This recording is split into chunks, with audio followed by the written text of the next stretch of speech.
अस्सलाम वालेकुम। आज की वीडियो में हम शेयर करेंगे कि औरतें तरावीह कैसे पढ़ें, औरतों का तरावीह पढ़ने का तरीका क्या है। तो रमज़ान का महीना शुरू होने वाला है और हमें और आपको सभी को रोज़े रखने हैं, और रोज़े रखने के साथ साथ ईशा की नमाज़ के बाद हम सभी लोगों को, चाहे वो मर्द हो या ख़वातीन हो, 20 रकात तरावीह पढ़ना है। जिस तरह से तरावीह पढ़ना मर्दों के लिए सुन्नत मुअक्कदा है, उसी तरह ख़वातीन के लिए भी तरावीह पढ़ना सुन्नत मुअक्कदा है। और बहुत सी ख़वातीन ये भी सोचती हैं कि तरावीह पढ़ना सिर्फ़ मर्दों के लिए है, तो जितना ज़रूरी मर्दों के लिए है तरावीह पढ़ना, उतना ही ख़वातीन के लिए भी ज़रूरी है।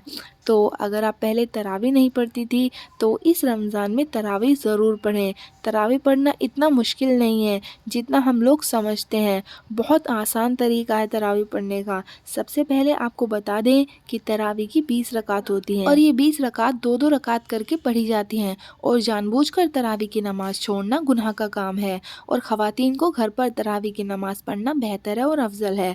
तो पहले ईशा की नमाज़ पढ़ लें, फिर तरावीह की 20 रकात पढ़नी है। 2-2 रकात करके ये 20 रकात पढ़नी है। और तरावीह की नमाज़ की नियत इस तरह से करें। नियत करती हूँ 2 रकात नमाज़ तरावीह की सुन्नत मुअक्कदा, वास्ते अल्लाह ताला के मुँह मेरा काबा शरीफ की तरफ, अल्लाहु अकबर। अगर आपको अलम तरा से कुल औज़ु बिरब्बिल नास तक 10 सूरतें याद हैं, तो आप एक रकात में एक सूरत पढ़ें, दूसरी रकात में दूसरी सूरत पढ़ें, तीसरी रकात में तीसरी सूरत पढ़ें। इस तरह से 10 रकात में 10 सूरतें पढ़ें। फिर दोबारा से उन्हीं सूरतों को रिपीट करें। और अगर आपको 10 सूरतें याद नहीं हैं, तो जितनी सूरतें आपको याद हैं आप पढ़ सकते हो। जब हमारी 4 रकात हो जाती हैं, उसके बाद थोड़ी देर बैठते हैं। उस बैठने में हम चाहे तो तरावीह की दुआ पढ़ सकते हैं। तरावीह की दुआ कौन सी है, हमने इससे मुताल्लिक वीडियो बनाई हुई है, आप चाहे तो जाकर देख सकते हैं। अगर आपको तरावीह की दुआ नहीं पढ़नी है या आपको याद नहीं है, तो आप जो चाहें पढ़ सकते हैं। तो हर 4 रकात के बाद थोड़ी देर बैठना होता है, और 2-2 रकात करके आप तरावीह की 20 रकात कंप्लीट कर लें, फिर दुआ कर लें। तो ये हो गई हमारी तरावीह की नमाज कंप्लीट। रमज़ान में ऐसा सभी लोगों के साथ होता है कि थकान बहुत ज़्यादा हो जाती है, काम करने के बाद मन नहीं होता बिल्कुल उठने का।